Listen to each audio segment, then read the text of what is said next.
ಇಂದೇ ಡೌನ್ಲೋಡ್ ಮಾಡಿ ಮತ್ತು ನಿಮ್ಮ ನೆಚ್ಚಿನ ಶೋಗಳನ್ನ ಆನಂದಿಸಿ. ಇಂಥ ವಿಚಿತ್ರಗಳು ನಡೆಯೋದುಂಟೆ ಮಾಧವ. ನನಗಂತೂ ನಂಬೋದಿಕ್ಕೆ ಆಗ್ತಾ ಇಲ್ಲ. ಇದು ಸಾಮಾನ್ಯ ಮನುಷ್ಯರಿಂದ ಆಗೋದಲ್ಲ ಸೀತಕ್ಕ. ತಾಯಿ ನೆನ್ಸಿದ ತಕ್ಷಣ ಅವನು ಬರೋದು ಅಂದ್ರೇನು, ಕೈ ಹಿಡಿದು ಸಭೆ ಕರ್ಕೊಂಡು ಹೋಗೋದು ಅಂದ್ರೇನು, ಅವಳು ಪ್ರತ್ಯಕ್ಷವಾಗಿ ಎಲ್ಲವನ್ನು ಅವಲೋಕನ ಮಾಡೋದು ಅಂದ್ರೆ ಏನು? ದೇಹ ಭುವನಗಿರಿಲಿ, ಮನಸ್ಸು ಕುಂಭಕೋಣದಲ್ಲಿ. ಇಂಥದ್ದನ್ನೆಲ್ಲ ಪುರಾಣದ ಕಾಲ್ಪನಿಕ ಕಥೆಗಳಲ್ಲಿ ಕೇಳಿ ಆನಂದ ಪಡ್ತಾ ಇದ್ವಿ. ಆದರೆ ನಮ್ಮ ಮನೆಯಲ್ಲಿ ನಮ್ಮ ಕಣ್ಣು ಮುಂದೆ ನಡೀತಾ ಇದೆ ಅಂದ್ರೆ ಊಹಿಸಕ್ಕೂ ಸಾಧ್ಯ ಇಲ್ಲ. ಅವನದ್ದು ಸಹಜವಾದ ಹುಟ್ಟಲ್ಲ ಮಾಧವ. ಅವನು ಭೂಮಿಗೆ ಬರೋ ಮುನ್ನವೇ ಅವನು ಅಸಾಮಾನ್ಯ ಅನ್ನೋ ಸೂಕ್ಷ್ಮಗಳು ಹಲವಾರು ಬಾರಿ ಗೋಚರಿಸಿದ್ವು. ನಾವೇ ಎಲ್ಲವೂ ಆಕಸ್ಮಿಕ ಅಂದ್ಕೊಂಡ್ವಿ. ಆದ್ರೆ ಅದ್ಯಾವು ಆಕಸ್ಮಿಕವಾಗಿರ್ಲಿಲ್ಲ. ಎಲ್ಲವೂ ಅವನ ಸಹಜ ಶಕ್ತಿಗಳೇ ಆಗಿದ್ವು. ನಮಗೆ ಅವೆಲ್ಲ ಈಗೀಗ ಅರ್ಥವಾಗ್ತಾ ಇದೆ ಅಷ್ಟೇ. ಇದನ್ನೆಲ್ಲ ನೋಡ್ತಾ ಇದ್ರೆ ಅವನು ಅತ್ತಿಗೆಗೆ ಮಗ ಆಗಕ್ಕೆ ಬಂದಿಲ್ಲ, ಇಷ್ಟು ಮಾತ್ರ ಸ್ಪಷ್ಟ ಆಗ್ತಾ ಇದೆ. ಗುರುಗಳ ಆಶೀರ್ವಾದ, ತಿಮ್ಮಪ್ಪನ ವರ, ಮಠದೊಂದಿಗಿನ ಅವನ ಸಂಬಂಧ ಎಲ್ಲವನ್ನೂ ಅವನು ಮನೆ ಬಿಟ್ಟು ಹೋಗೋದನ್ನೇ ಸೂಚಿಸ್ತಾ ಇದೆ. ಹೌದು, ಪಾಪ ಇದ್ಯಾವು ಅವಳ ಅರಿವಿಗೆ ಬಂದೇ ಇಲ್ಲ. ಮಗನ ಮೇಲೆ ಪ್ರಾಣನೇ ಇಟ್ಕೊಂಡು ಬದುಕ್ತಿದ್ದಾಳೆ.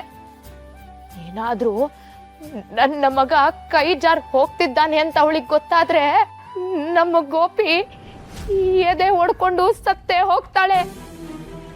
ಹೊರಟು ಬಿಡೋಣ ಮಾಧವ. ಹೋಗೋಣ ಸೀತಕ್ಕ. ನಾವೇ ಎತ್ತಿ ಮುದ್ದಾಡಿದ ಮಗು ಕೊನೆ ಸಲಿ ಆ ಮಹಾನ್ ಭಾವನ ಮುಖ ನೋಡ್ಕೊಂಡು ಹೊರಟು ಬಿಡೋಣ. ಹೇಗಿದ್ರು ಅವನು ಬಂದೇ ಬರ್ತಾನೆ. ಆಯ್ತಪ್ಪ, ಹಾಗೇ ಆಗಲಿ.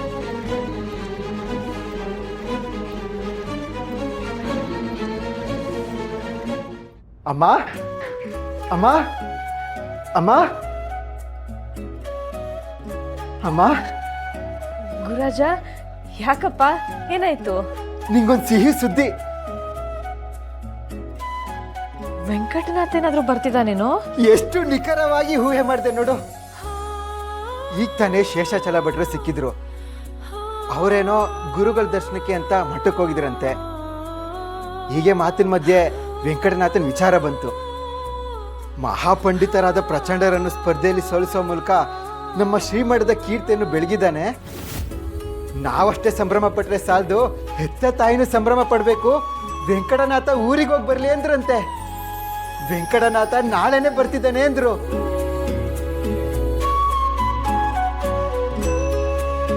ಹೌದೌದು, ಇದು ನಿಜವಾಗ್ಲೂ ಸಿಹಿ ಸುದ್ದಿನೇ. ಕಮಲಾ, ಕಮಲಾ. ಹಾ ಅತ್ತೆ, ಹೇಳಿ ಅತ್ತೆ. ಕಮಲಾ, ವೆಂಕಟನಾಥ ನಾಳೆನೆ ಬರ್ತಿದ್ದಾನಂತೆ. ಅವನಿಗೆ ಇಷ್ಟವಾಗಿರೋ ತಿಂಡಿ ಅಡಿಗೆಗಳನ್ನೆಲ್ಲ ಮಾಡೋಣ. ಈಗ್ಲಿಂದನೇ ಶುರು ಮಾಡೋಣ ಅತ್ತೆ. ನಮ್ ವೆಂಕಟನಾಥ ಸ್ಪರ್ಧೆಯಲ್ಲಿ ಗೆದ್ದು ಬರ್ತಾ ಇದ್ದಾನೆ ಅಂದ್ರೆ ಸಣ್ಣ ಮಾತೆ. ಅದು ಎಷ್ಟು ದೃಷ್ಟಿ ಆಗಿದೆಯೋ ನನ್ನ ಮಗನಿಗೆ. ಮೊದ್ಲು ಆರತಿ ಮಾಡಿ ದೃಷ್ಟಿ ತೆಗಿಬೇಕು. ನಾನು ಮನೆ ಅಲಂಕಾರ ಮಾಡಿ ಆರತಿ ಸಿದ್ಧತೆ ಮಾಡ್ಕೋತೀನಿ. ನೀನ್ ಅಡಿಗೆ ಶುರು ಮಾಡ್ಕೋ. ಸರಿ ಅತ್ತೆ. ಗುರುರಾಜ, ನೀನ್ ಹೋಗಿ ಹೂವು, ಮಾವಿನ ಸೊಪ್ಪು, ಬಾಳೆಕಂದು ಎಲ್ಲ ತಗೊಂಡ್ಬಾರಪ್ಪ. ಸರಿನಮ್ಮ. ಅಯ್ಯೋ, ಈ ಸಂಭ್ರಮನ ನನ್ನ ಕೈಯಲ್ಲಿ ತಡ್ಕೊಳಕ್ಕೆ ಆಗ್ತಿಲ್ಲ. ಏನ್ ಮಾಡ್ಬೇಕು ಅಂತ ಕೈ ಕಾಲೇ ಆಡ್ತಿಲ್ಲ. ಶ್ರೀಹರಿ,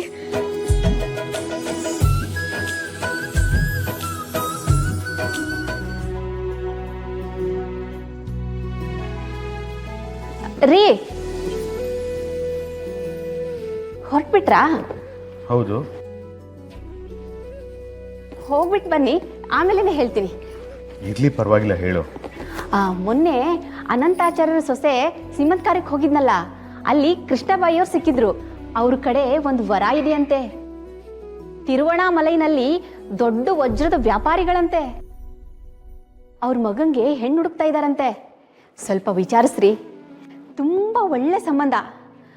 ಏನಾದರೂ ಕೂಡಿ ಬಂದ್ಬಿಟ್ರೆ ನಮ್ಮ ಹೆಸರು ಇನ್ನೂ ಎತ್ತರಕ್ಕೆ ಹೋಗುತ್ತೆ. ಮಗಳಿಗೆ ದೊಡ್ಡ ಮನೆ ಸೊಸೆ ಆಗೋ ಅದೃಷ್ಟ ಸಿಗುತ್ತೆ. ನಾವು ದೊಡ್ಡ ಮನೆ ಬೀಗರು ಅಂತ ಬೀಗ್ಬೋದು. ನಾನು ಹೇಳ್ತಾನೆ ಇದ್ದೀನಿ, ಕಣ್ ಬಿಟ್ಕೊಂಡು ನೋಡ್ತಾನೆ ಇದ್ದೀರಲ್ಲ. ನಾನು ಹೇಳಿದ್ ಕೇಳಿಸ್ತಾ ಇಲ್ವೋ ರೀ? ಏನಾದ್ರೂ ಉತ್ತರ ಹೇಳ್ರಿ.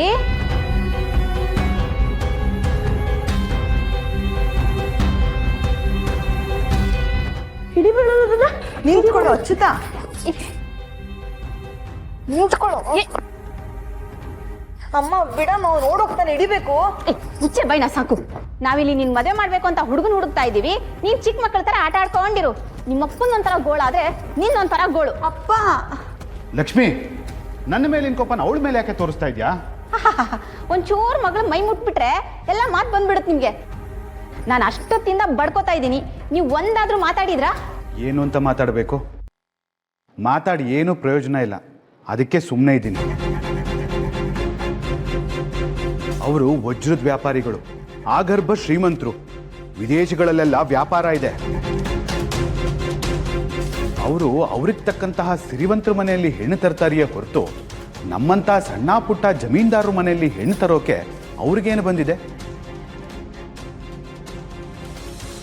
ನೀನು ಹೇಗೆ ನಿನಗಿಂತ ಕಡಿಮೆ ಇರೋರ ಮನೆಗೆ ಹೆಣ್ಣು ಕೊಡಬಾರ್ದು ಅಂತ ಅಂತೀಯೋ, ಅವರು ಹಾಗೆ ತಾನೇ ಯೋಚನೆ ಮಾಡ್ತಾರೆ.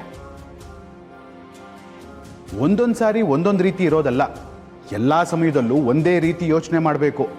ನನ್ನ ಮಗಳ ಮದುವೆ ದೊಡ್ಡ ಮನೆಯಲ್ಲಿ ಅದ್ಧೂರಿಯಾಗಿ ಆಗ್ಬೇಕು ಅಷ್ಟೇ ನನ್ನ ಯೋಚನೆ.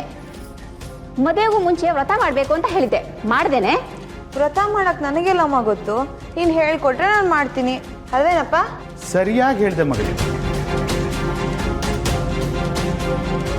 ಲಕ್ಷ್ಮಿ, ಯಾಕೆ ಕೋಪ ಮಾಡ್ಕೋತೀಯ? ನನ್ನ ಯೋಚನೆ, ನಿನ್ನ ಕಾಳಜಿ ಎಲ್ಲ ಒಂದೇ, ಅವಳ ಮದುವೆ. ಅದೇ ಆಗ್ತಿಲ್ವಲ್ಲ, ಯಾವ ವ್ರತ ಮಾಡಿಸ್ಲಿ ಅಂತಾನು ತೋಚ್ತಿಲ್ಲ.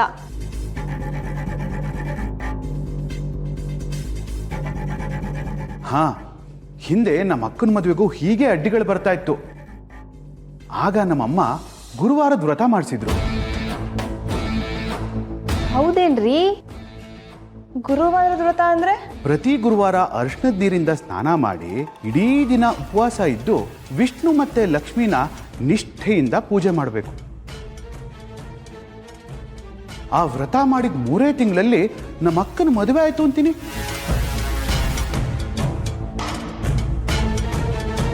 ಹೌದೇನ್ರಿ? ಹಾಗಿದ್ರೆ ಮುಂದಿನ ಗುರುವಾರದಿಂದಾನೇ ಇವಳ ಕಡೆಯಿಂದ ಗುರುವಾರ ವ್ರತ ಮಾಡಿಸ್ತೀನಿ. ಪುರೋಹಿತರಿಗೆ ಬರಕ್ ಹೇಳ್ಬಿಡಿ. ಹಾಗೆ ಆಗಲಿ.